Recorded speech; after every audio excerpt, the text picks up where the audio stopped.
Okay, praise the Lord. Praise the Lord. Okay, so here we use the word oikodomio, right? ಇಲ್ಲಿ ಒಂದು ಪದವನ್ನು Greek ಪದವನ್ನು ನಾವು ನೋಡ್ತಾ ಇದ್ದೇವೆ, ಒಯ್ಕೋಡೊಮಿಯೋ ಎಂಬುದಾಗಿ. Okay, oikodomio means it is a spiritual construction. ಒಯ್ಕೋಡೊಮಿಯೋ ಅಂತ ಹೇಳುವಾಗ ಇದರ ಅರ್ಥ ಆತ್ಮಿಕವಾಗಿ ಕಟ್ಟಲ್ಪಡುವಂತದ್ದು ಎಂಬುದಾಗಿ. Okay, that means that our spirit man is becoming stronger in the Holy Spirit. ಅದರ ಅರ್ಥ ಪವಿತ್ರಾತ್ಮನಲ್ಲಿ ನಮ್ಮ ಅಂತರಂಗ ಪುರುಷನು ಬಲ ಹೊಂದುವಂತದ್ದು, ದೃಢವಾಗುವಂತದ್ದು ಎಂಬುದಾಗಿ. Okay, praise the Lord. Let's read. 1 ಕೊರಿಂಥಿ 6ನೇ ಅಧ್ಯಾಯ 17ನೇ ವಚನ. ಕರ್ತನ ಸಂಸರ್ಗದಲ್ಲಿರುವವನಾದರೂ Yes. ಆತನೊಂದಿಗೆ ಒಂದೇ ಆತ್ಮವಾಗಿದ್ದಾನೆ. Okay, the one who unites with the Lord is one in his spirit, it says. ಕರ್ತನ ಸಂಸರ್ಗದಲ್ಲಿರುವವನಾದರೂ ಆತನೊಂದಿಗೆ ಒಂದೇ ಆತ್ಮವಾಗಿದ್ದಾನೆ. Hallelujah. Hallelujah. That means that our spirit is united with whom? The Holy Spirit. ಅದರ ಅರ್ಥ ನಮ್ಮ ಆತ್ಮ ಪವಿತ್ರಾತ್ಮನೊಂದಿಗೆ ಐಕ್ಯವಾಗಿದೆ ಎಂಬುದಾಗಿ. Praise God.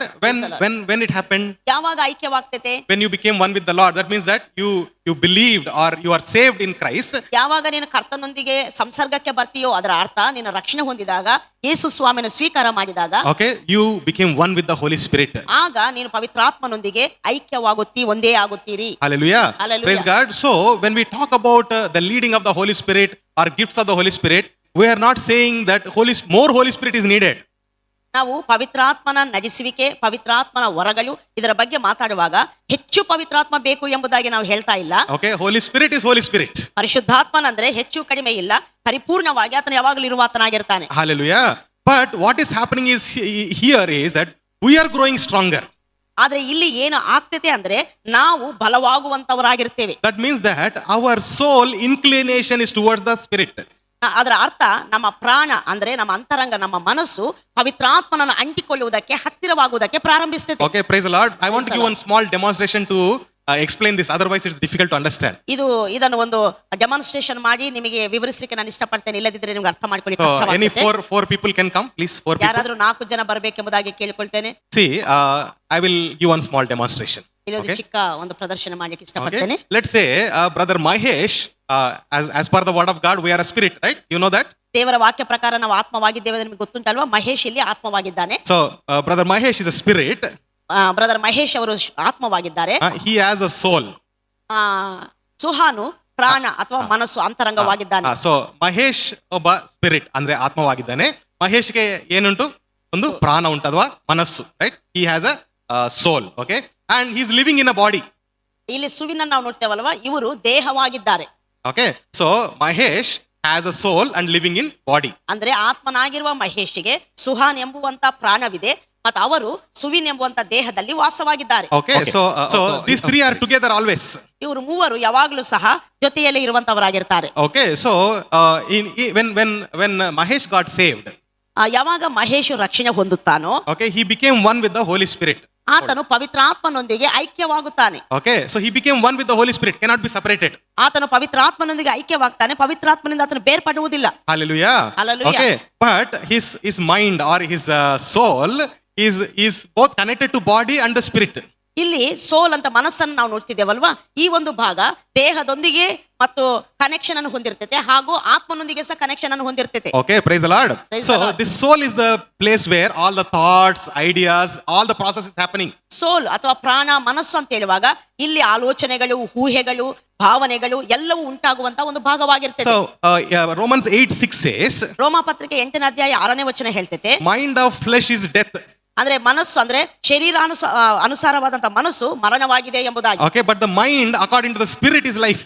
ಆದ್ರೆ ಮನಸ್ಸು ಪವಿತ್ರಾತ್ಮನನ್ನು ಅನುಸರಿಸುವಾಗ ಅದು ಜೀವವು ಮನಃಶಾಂತಿಯೂ ಆಗಿದೆ ಎಂಬುದಾಗಿ. So that means mind of a person can either turn to the flesh or it can turn to the spirit. ಇದರ ಅರ್ಥ ಇಲ್ಲಿ ನಾವು ಅರ್ಥ ಮಾಡ್ಕೊಳ್ಬೇಕು. ಒಂದು ಮನುಷ್ಯನ ಮನಸ್ಸು ದೇಹದ ಕಡೆಯಾದ್ರೂ ಅಂದ್ರೆ ಶರೀರ ಸಂಗತಿಗಳ ಕಡೆಯಾದ್ರೂ ಅದು ತಿರುಗಿಕೊಂಡಿರಬಹುದು, ಅಥವಾ ಆತ್ಮ ಸಂಗತಿಗಳ ಕಡೆಯಾದ್ರೂ ಅದು ತಿರುಗಿಕೊಂಡಿರಬಹುದು. Okay, so but the spirit is saved 100%. ಆದ್ರೆ ಇಲ್ಲಿ ಆತ್ಮ ರಕ್ಷಣೆ ಹೊಂದಿದೆ 100%. 100% is united with the Holy Spirit. ಅಷ್ಟು ಮಾತ್ರವಲ್ಲ, ಆತ್ಮ ರಕ್ಷಣೆ ಹೊಂದಿರುವುದರಿಂದ ಪವಿತ್ರಾತ್ಮನೊಂದಿಗೆ 100% ಐಕ್ಯವಾಗಿರುತ್ತಾನೆ. But now is the question of the manasu, right? Soul. Yes, ಈಗ ಮನಸ್ಸು ಅಥವಾ ಪ್ರಾಣ ಅನ್ನುವಂತ ಇದೇ ಒಂದು ಪ್ರಶ್ನಾರ್ಥಕ. Okay, generally even in the believer also, ನಾವು ನೋಡ್ತೇವೆ ಮತ್ತೆ ವಿಶ್ವಾಸಿಗಳ ಜೀವನದಲ್ಲಿ ಸಹ okay, our soul is always inclined to the flesh. ನಮ್ಮ ಮನಸ್ಸು ಅಂತರಂಗ ಅನ್ನುವಂಥದ್ದು ಯಾವಾಗಲೂ ದೇಹದ ಅಥವಾ ಶರೀರ ಸಂಗತಿಗಳ ಕಡೆಗೆ ತಿರುಗಿಕೊಂಡಿರ್ತದೆ, Okay, ಅಂಟಿಕೊಂಡಿರ್ತದೆ. because flesh is the one experiencing the outside world. ಯಾಕಂದ್ರೆ ಶರೀರ ಅಥವಾ ದೇಹ ಅನ್ನುವಂಥದ್ದು ಹೊರಗಡೆ ಕಾಣುವ ಪ್ರಪಂಚದೊಂದಿಗೆ ಸಂಪರ್ಕ ಹೊಂದಿರುತ್ತದೆ. Okay, so it knows the pain, it knows the happiness. ಈ ದೇಹಕ್ಕೆ ಬಾಧೆನೂ ಗೊತ್ತುಂಟು, ಸಂತೋಷನೂ ಗೊತ್ತುಂಟು. So the soul is always looking for pleasure of the flesh. ನಾವು ನೋಡ್ತೇವೆ ಇಲ್ಲಿ ಮನಸ್ಸು ಅನ್ನುವಂಥದ್ದು ಯಾವಾಗಲೂ ದೇಹದ ಇಚ್ಛೆಗಳನ್ನು ಅದು ಅನುಸರಿಸುವಂತದ್ದಾಗಿರ್ತದೆ. Okay, so- ಶರೀರಾನುಸಾರವಾದ ಮನಸ್ಸು ಯಾವುದಕ್ಕೆ ದಾರಿ ಕಮನ್ ಹೇಳ್ಬೇಕು? ಮರಣಕ್ಕೆ. So if our soul is always enjoying with the flesh, that means that it is still going behind the sinful nature. ಯಾವಾಗಾದ್ರೆ ಮನುಷ್ಯನ ಮನಸ್ಸು ದೇಹಕ್ಕೆ ಅಥವಾ ಶರೀರ ಸಂಗತಿಗಳಿಗೆ ಅಂಟಿಕೊಂಡಿರ್ತೇತೋ ಅದು ಪಾಪಕ್ಕೆ ನಜಿಸುವಂತದ್ದಾಗಿರ್ತೈತೆ. So when trouble comes, the soul is worried. ಯಾವಾಗ ದೇಹಕ್ಕೆ ಸಮಸ್ಯೆ ಉಂಟಾಗ್ತೈತೋ ಅಥವಾ ಜೀವನದಲ್ಲಿ ಸಮಸ್ಯೆಗಳು ಉಂಟಾಗ್ತಾವೋ ಮನಸ್ಸು ವ್ಯಥೆ ಪಡ್ಲಿಕ್ಕೆ ಪ್ರಾರಂಭಿಸ್ತೈತೆ. When there is some pleasureful things, eating, drinking, smoking, enjoying, the soul is very happy. ಏನಾದ್ರೂ ದೇಹದಲ್ಲಿ ಅಂದ್ರೆ ಶರೀರದಲ್ಲಿ ಲೋಕದಲ್ಲಿ ಜೀವನದಲ್ಲಿ ಏನಾದ್ರೂ ಒಳ್ಳೆಯ ಸಂಗತಿಗಳು ನಡೆದರೆ ಅಥವಾ ಒಂದು ಒಳ್ಳೆಯ ಅನುಭವಗಳಲ್ಲಿ ಇರುವಂತದ್ದಾದ್ರೆ ಮನಸ್ಸು ಖುಷಿಯಾಗಿರುವಂತದ್ದಾಗಿರ್ತದೆ. But the soul that is after the spirit is life, right? ಆದ್ರೆ ದೇವರ ವಾಕ್ಯ ಹೇಳ್ತೈತೆ ಆತ್ಮಾನುಸಾರವಾದ ಮನಸ್ಸು ಜೀವವು ಮನಃಶಾಂತಿಯು ಎಂಬುದಾಗಿ. Okay, how does this soul turn to the spirit? ಹೇಗೆ ಒಬ್ಬನ ಮನಸ್ಸು ಆತ್ಮನ ಸಂಗತಿಗಳ ಕಡೆ ಆತ್ಮನ ಕಡೆಗೆ ತಿರುಗಿಕೊಳ್ಳುತ್ತದೆ? We always want fleshly things, it's very nice. ನಾವು ಯಾವಾಗ್ಲೂ ಸಹ ಶರೀರ ಸಂಗತಿಗಳನ್ನ ನಾವು ಇಷ್ಟಪಡ್ತೇವೆ, ಯಾಕಂದ್ರೆ ತುಂಬಾ ಚೆನ್ನಾಗಿರ್ತವೆ. Biryani is good, biryani super, nice drinks are good.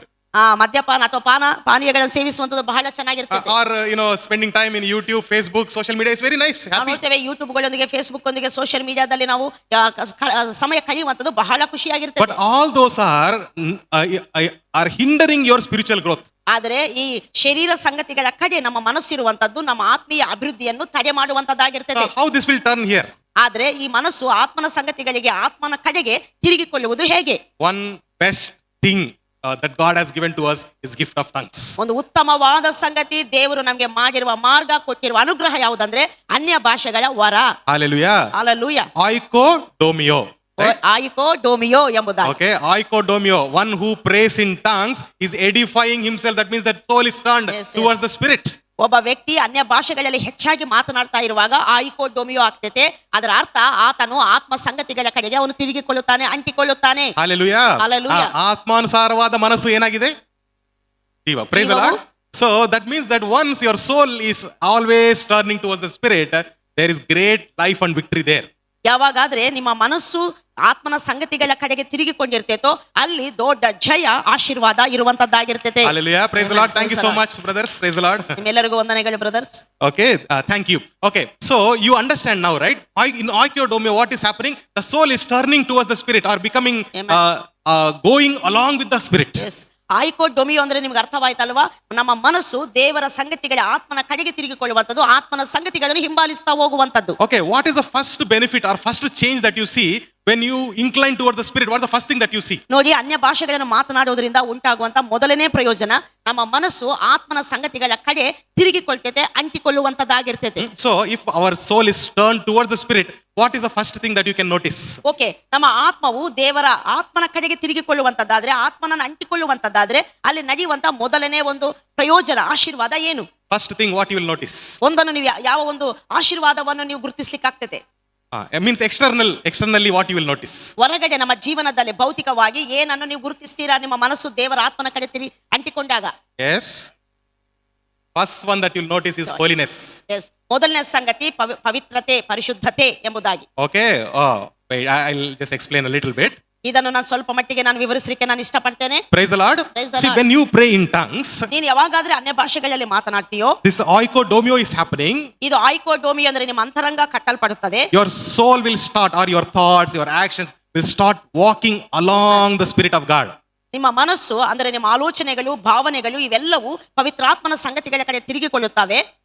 ಅಂದ್ರೆ it is becoming the ಆತ್ಮಾನುಸಾರವಾದ ಮನಸ್ಸು. ಆಗ ನಿಮ್ಮ ಆಲೋಚನೆಗಳೆಲ್ಲವೂ ಸಹ ಆತ್ಮಾನುಸಾರವಾದಂತ ಆಲೋಚನೆಗಳಾಗಿರುತ್ತವೆ. Praise the Lord. Praise the Lord. ಅದರ ಪರಿಣಾಮ, ಅದರ ರಿಸಲ್ಟ್ ಏನು? First holiness. ಅದರ ಪರಿಣಾಮ ಪರಿಶುದ್ಧತೆ. Okay, praise the Lord. Praise This is not the, I'm not talking about the righteousness that God has already covered us. I'm not talking about that. ನೋಡಿ, ದೇವರು ನಮಗೆ ಕ್ರಿಸ್ತನಲ್ಲಿ ಕೊಟ್ಟಿರುವ ನೀತಿ ಅದು ಬೇರೆ ಆಗಿದೆ. ಅದರ ಬಗ್ಗೆ ನಾನು ಮಾತನಾಡ್ತಾ ಇಲ್ಲ. Okay. ಇದು ಬೇರೆ ಸಂಗತಿ. So that's why I said your spirit is forever saved. ಅದರಲ್ಲಿ ಏನು ಡೌಟ್ ಇಲ್ಲ. Okay. ನೋಡಿ, ಅದಕ್ಕೆ ದೇವರ ವಾಕ್ಯ ಹೇಳ್ತೈತೆ, ನಿಮ್ಮ ಆತ್ಮ ನಿತ್ಯಕ್ಕೂ ರಕ್ಷಣೆ ಹೊಂದಿರುವಂತದ್ದಾಗಿದೆ, ಅದರಲ್ಲಿ ಯಾವ ಸಂಶಯವೂ ಇಲ್ಲ. So but you have a question, right? ಆದ್ರೆ ನಿಮಗೊಂದು ಪ್ರಶ್ನೆ ಇರಬಹುದು. Can a person keep on sinning and again pray in tongues, again sin, again pray in tongues? How is it possible? ನಿಮಗೊಂದು ಪ್ರಶ್ನೆ ಇರಬಹುದು, ಒಬ್ಬ ವ್ಯಕ್ತಿ ತುಂಬಾ ಅನ್ಯ ಭಾಷೆಗೆ ಮಾತನಾಡ್ತಿರ್ತಾನೆ, ತಪ್ಪಾದ ಜೀವಿತ ನಡೆಸ್ತಿರ್ತಾನೆ, ತಿರುಗಿ ಅನ್ಯ ಭಾಷೆಗೆ ಮಾತಾಡ್ತಾನೆ ಮತ್ತು ತಪ್ಪಾದ ಜೀವಿತ ನಡೆಸ್ತಾನೆ, ಇದು ಹೇಗೆ ಸಾಧ್ಯ ಎಂಬುದಾಗಿ. So the first benefit that you have in speaking in tongues is holiness. That's the first thing. ಆದ್ರೆ ಮೊದಲನೇ ಒಂದು ಪ್ರಯೋಜನ, ಆಶೀರ್ವಾದ ನಾನು ಹೇಳ್ತಾ ಇದ್ದೇನೆ,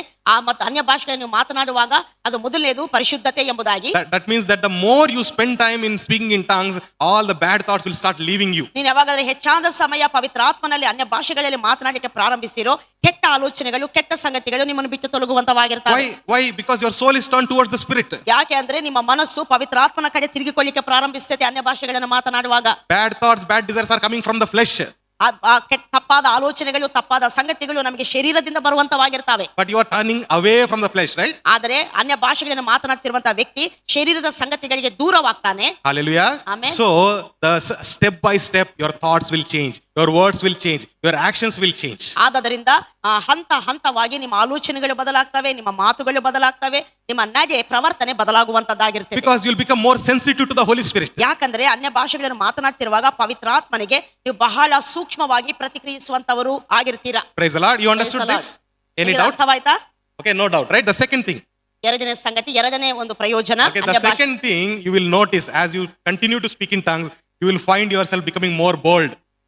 ನೀವು ಯಾವಾಗಾದ್ರೆ ಅನ್ಯ ಭಾಷೆಗಳಲ್ಲಿ ಹೆಚ್ಚಾಗಿ ಮಾತನಾಡ್ತಾ ಇರ್ತೀರೋ, ನಿಮ್ಮಲ್ಲಿ ನೀವೇ ಗುರುತಿಸ್ತೀರಾ, ಹೆಚ್ಚಾದ ಒಂದು ಧೈರ್ಯ, ದೇವರಿಂದ ಉಂಟಾಗುವ ಧೈರ್ಯ ನಿಮ್ಮಲ್ಲಿ ನೀವು ಕಾಣುವಂತವರಾಗಿರ್ತೀರಾ. Praise the Lord. So, I want to request anybody, if you don't have a practice of speaking in tongues every day, I want to place a request before you. ನೀವು ಅನ್ಯ ಭಾಷೆಗಳನ್ನು ಮಾತನಾಡುವಂತ ಅಭ್ಯಾಸ ನಿಮ್ಗೆ ಇಲ್ಲದಿದ್ದರೆ ನಿಮ್ಮೆಲ್ಲರನ್ನು ನಾನು ವಿನಂತಿಸಿಕೊಳ್ಳುವಂತದ್ದೇನೆಂದರೆ, From today, ಈ ದಿನದಿಂದ you set aside at least 15 to 30 minutes. ನೀವು ಅನ್ಯ ಭಾಷೆಗಳಲ್ಲಿ ಕನಿಷ್ಠ ಪಕ್ಷ 15ರಿಂದ 30 ನಿಮಿಷದವರೆಗೂ ನೀವು ಪ್ರತಿದಿನ ಅನ್ಯ ಭಾಷೆಗಳನ್ನು ಮಾತನಾಡಬೇಕು. ಇದೊಂದು ರೂಲ್ ಅಲ್ಲ, there is no rule like that. ಇದೇನೊಂದು ನಿಯಮವಲ್ಲ, But then ನಿಯಮವೇನಿಲ್ಲ. it is a spiritual discipline. ಆದರೆ ಇದು ಆತ್ಮಿಕವಾದ ಕ್ರಮಶಿಕ್ಷಣೆ ಆಗಿರ್ತೈತೆ. Okay, practice speaking in tongues at least 15 to 30 minutes. ಅನ್ಯ ಭಾಷೆಗಳಲ್ಲಿ ಮಾತನಾಡುವಂತದ್ದು 15ರಿಂದ 30 ನಿಮಿಷ ತನಕ ಪ್ರತಿನಿತ್ಯ ಅಭ್ಯಾಸ ಮಾಡಿರಿ. Okay, so initially you will see that the time is going very slow. ಆಗ ಅನಿಸ್ತೈತೆ ಅನ್ಯ ಭಾಷೆಗೆ ಮಾತನಾಡುವಾಗ ಪ್ರಾರಂಭದಲ್ಲಿ ಸಮಯ ಹೋಗ್ತಾನೆ ಇಲ್ಲ, ತುಂಬಾ ಸ್ಲೋ ಆಗಿ ಹೋಗ್ತಾ ಉಂಟು ಅಂತೇಳಿ. All the forces of the world will fight against it. ಎಲ್ಲಾ ಶಕ್ತಿಗಳು ನಿಮಗೆ ವಿರುದ್ಧವಾಗಿ ಹೋರಾಡಿದ ಹಾಗೆ ಅನಿಸ್ತೈತೆ. Okay, Satan will put thoughts also. ಆ ಟೈಮಲ್ಲಿ ಸೈತಾನ್ ಸಹ ಬೇರೆ ಬೇರೆ ಯೋಚನೆಗಳನ್ನು ನಮ್ಮನ್ನು ಡಿಸ್ಟರ್ಬ್ ಮಾಡುವುದಕ್ಕಾಗಿ ಬೇರೆ ಯೋಚನೆಗಳನ್ನು First your flesh will say, oh, I'm getting bored, let me go.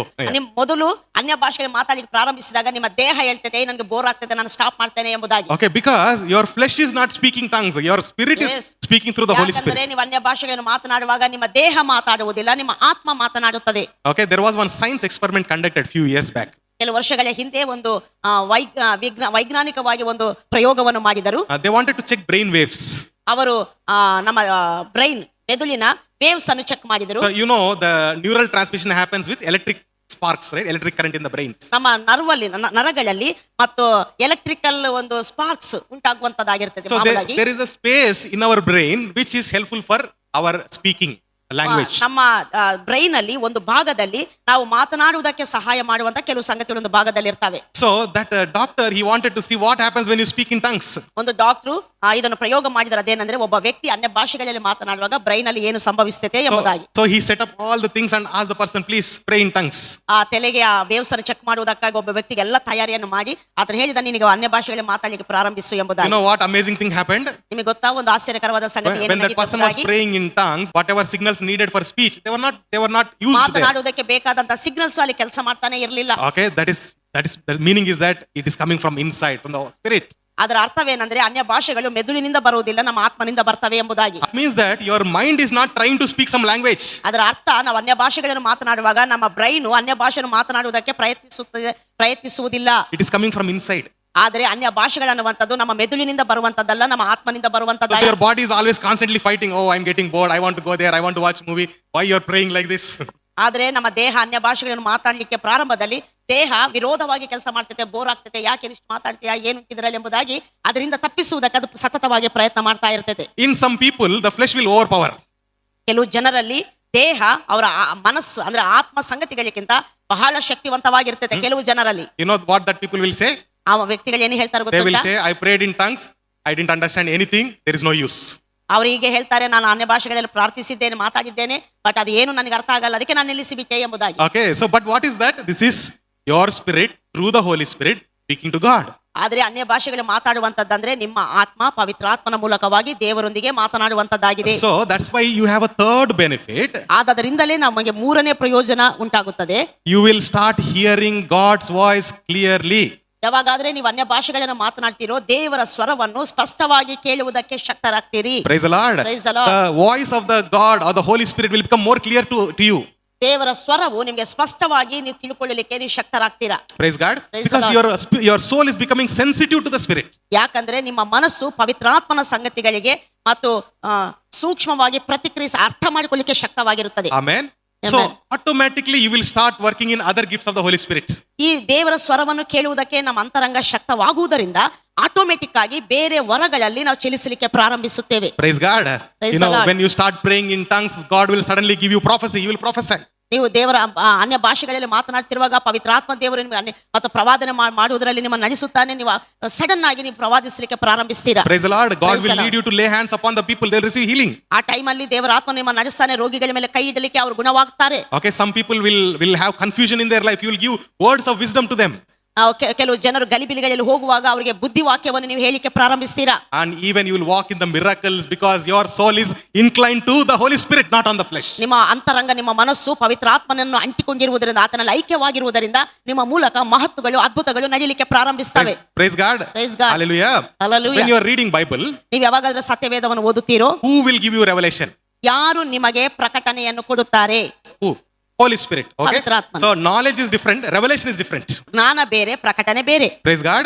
So the revelation comes from Holy Spirit. ಆದ್ರೆ ಪ್ರಕಟಣೆ ಅನ್ನುವಂಥದ್ದು ಪವಿತ್ರಾತ್ಮನಿಂದ ಉಂಟಾಗ್ತದೆ. When you read Bible, pray in tongues, read Bible, Holy Spirit will give you great revelations. ನಾವು ನೋಡ್ತೇವೆ, ನೀವು ಸತ್ಯವೇದನ ಓದುತ್ತಾ ಅನ್ಯ ಭಾಷೆಗಳನ್ನು ಮಾತನಾಡ್ತಾ, ಸತ್ಯವೇದನ ಓದುತ್ತಾ ಅನ್ಯ ಭಾಷೆಗಳನ್ನು ಮಾತನಾಡ್ತಾ ಇರುವಾಗ ಪವಿತ್ರಾತ್ಮನು ನಿಮ್ಮ ಅಂತರಂಗಕ್ಕೆ ದೇವರ ವಾಕ್ಯದಲ್ಲಿರುವಂತಹ ಪ್ರಕಟಣೆಗಳನ್ನು ಆತನು ಪ್ರಕಟಪಡಿಸುತ್ತಾನೆ. Praise the Lord. That is the fifth benefit that you have. ಅದ ಐದನೇ ಒಂದು ಪ್ರಯೋಜನ ಅಥವಾ ಆಶೀರ್ವಾದ, ಅನ್ಯ ಭಾಷೆಗಳನ್ನು ಮಾತನಾಡುವುದರಿಂದ ದೇವರ ವಾಕ್ಯದ ಪ್ರಕಟಣೆಗಳು ಉಂಟಾಗ್ತವೆ. Praise God. Praise the Lord. You'll become more spiritually aware.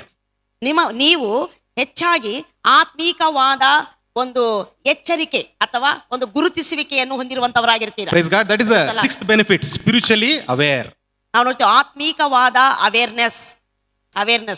Okay. ಆತ್ಮಿಕವಾಗಿ ಏನೆಲ್ಲ ಸಂಗತಿಗಳಿದ್ದಾವೆ ಎಂಬುದಾಗಿ ಅದರ ಬಗ್ಗೆ ತಿಳುವಳಿಕೆಯನ್ನು ನೀವು ಹೊಂದುವಂತವರಾಗಿರ್ತೀರಾ. Okay, one is angelic tongues also is similar to that.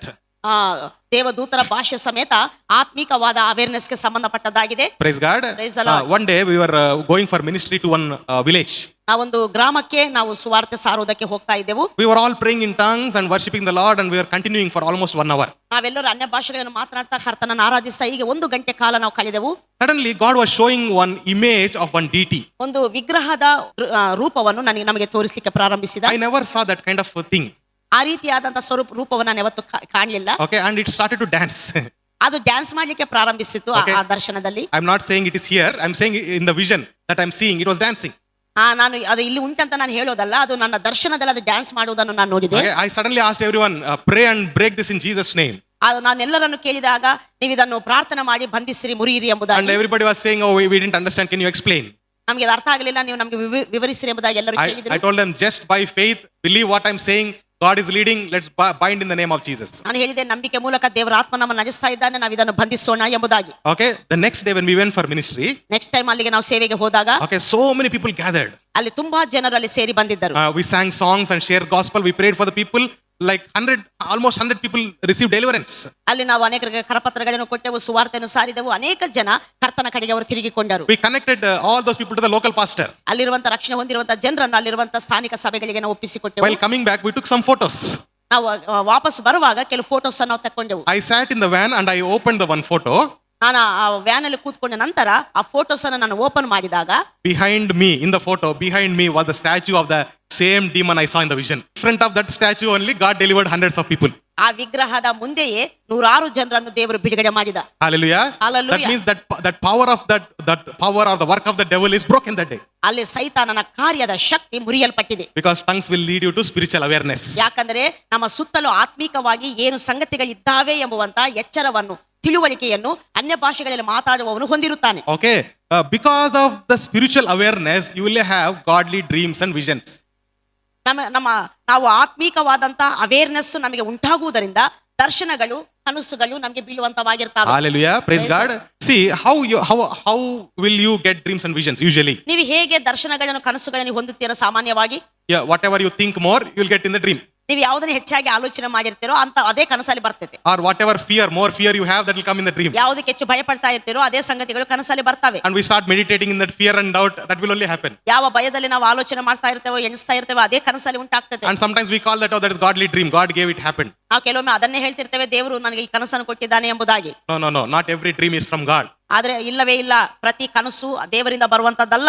Or you meditate on the fearful dreams, fearful things, that will automatically happen because you are manifesting. ನೀವು ಹೆಚ್ಚಾಗಿ ಯಾವುದೇ ಭಯಾನಾತ್ಮಕ ಸಂಗತಿ ಹೆಚ್ಚಾಗಿ ಆಲೋಚನೆ ಮಾಡ್ತೀರೋ ಅದುವೇ ನಿಮಗೆ ಕನಸಲ್ಲಿ ಬರುವಂತದ್ದಾಗಿರ್ತದೆ. Because it happened doesn't mean it is from God. ನಿಮಗೆ ಅದು ಕನಸಲ್ಲಿ ಬಂದಷ್ಟು ಮಾತ್ರಕ್ಕೆ ಅದು ದೇವರಿಂದ ಬಂದಿರುವಂತದ್ದಲ್ಲ. Okay, but you will get godly dreams because your soul is turned to the Holy Spirit. ಆದರೆ ನಿಮ್ಮ ಆ ಮನಸ್ಸು ದೇವರ ಆತ್ಮನ ಕಡೆ ಅಂಟಿಕೊಂಡು ಆತನ ಹಿಂದೆ ಇರುವುದರಿಂದ ನಿಮಗೆ ದೇವರಿಂದ ಕನಸುಗಳು, ದರ್ಶನಗಳು ಉಂಟಾಗ್ತವೆ. He will speak about the future also. ನೀವು ಭವಿಷ್ಯದ ಬಗ್ಗೆ ಸಹ ನೀವು ಮಾತನಾಡುವವರಾಗಿರ್ತೀರಾ. He will speak to you through dreams and visions about the nations also. Even ದೇವರ ಆತ್ಮನು ಆ ದೇಶಗಳ ಕುರಿತಾಗಿ ಸಹ ನಿಮ್ಮ ಕನಸುಗಳಲ್ಲಿ, ದರ್ಶನಗಳಲ್ಲಿ ಮಾತಾಡುವಾತನಾಗಿರ್ತಾನೆ. Hallelujah. Hallelujah. And the final thing is your thoughts and your words will change. ಕಡೆಯದಾಗಿ ನಿಮ್ಮ ಆಲೋಚನೆಗಳು, ನಿಮ್ಮ ಮಾತುಗಳು ಬದಲಾಗುತ್ತವೆ. Okay, your sorry, spelling ತಪ್ಪಾಗಿದೆ. And your thoughts and your words will change. ನಿಮ್ಮ ಆಲೋಚನೆಗಳು, ನಿಮ್ಮ ಮಾತುಗಳು ಬದಲಾಗುತ್ತವೆ. Praise God. The more you speak in tongues, your soul is more inclined with the spirit. ನೀವು ಎಷ್ಟು ಹೆಚ್ಚಾಗಿ ಅನ್ಯ ಭಾಷೆಗಳನ್ನು ಮಾತನಾಡ್ತೀರೋ, ನಿಮ್ಮ ಮನಸ್ಸು ದೇವರ ಆತ್ಮನಲ್ಲಿ ಐಕ್ಯವಾಗ್ತಾ ಬರ್ತೇತೋ. So thoughts and words, from where they are produced? ನೋಡಿ, ಎಲ್ಲಿ ನಿಮ್ಮ ಆಲೋಚನೆಗಳು, ಮಾತುಗಳು ಎಲ್ಲಿಂದ ಹುಟ್ಟುತ್ತವೆ? From mind only, right? ಮನಸ್ಸಿನಿಂದಲೇ. Okay, so if your ಮನಸ್ಸು ಆತ್ಮಾನುಸಾರವಾಗಿ ಇದ್ರೆ, ನಿಮ್ಮ ಆಲೋಚನೆಗಳು, ಮಾತುಗಳು ಕಂಪ್ಲೀಟ್ ಆಗಿ ಆತ್ಮಾನುಸಾರವಾಗಿ ಬದಲಾವಣೆ ಆಗ್ತದೆ. Praise the Lord. Amen. Yeah, praise God. So your thoughts, your words will become spiritual. ನಿಮ್ಮ ಆಲೋಚನೆಗಳು, ನಿಮ್ಮ ಮಾತುಗಳು ಆತ್ಮೀಕವಾಗಿರುತ್ತವೆ ಅನ್ಯ ಭಾಷೆಗಳಲ್ಲಿ ಹೆಚ್ಚಾಗಿ ಮಾತನಾಡುವುದರಿಂದ. Praise God. Praise the Lord. Okay, so ಇಲ್ಲಿ ನಿಲ್ಲಿಸೋಣ, ಇವತ್ತು ಟೈಮ್ ಆಗಿದೆ. So if you have any doubts, please ask. Any doubts in this? ಇಷ್ಟು ತನಕ ನೀವು ಕೇಳಿರುವುದರಲ್ಲಿ ಏನಾದರೂ ಪ್ರಶ್ನೆಗಳು ಅಥವಾ ಪ್ರಶ್ನೆಗಳಿರುವಂತದ್ದಾದ್ರೆ ನೀವು ಕೇಳಬಹುದು. Okay, next week also we will continue some more. ಇದನ್ನೇ ನಾವು ಬರೋ ವಾರದಲ್ಲಿ ಸಹ ನಾವು continue ಮಾಡುವಂತವರಾಗಿದ್ದೇವೆ. Okay, next week we are going to see how to speak in tongues. ಬರೋ ವಾರದಲ್ಲಿ ಹೇಗೆ ಅನ್ಯ ಭಾಷೆಗಳನ್ನು ಮಾತನಾಡುವುದು ಎಂಬುದಾಗಿ ನಾವು ಕೇಳೋಣ. And how many wrong ideas are there about tongues among the people and churches? ಅನ್ಯ ಭಾಷೆಗಳ ಬಗ್ಗೆ ಜನರಲ್ಲಿ ಮತ್ತು ಸಭೆಗಳಲ್ಲಿ ಇರುವಂತಹ ತಪ್ಪಾದ ಅಭಿಪ್ರಾಯಗಳು ಕುರಿತಾಗಿ ಸಹ ನಾವು ಚರ್ಚೆ ಮಾಡೋಣ. Okay, so until here, if you have any doubt, please.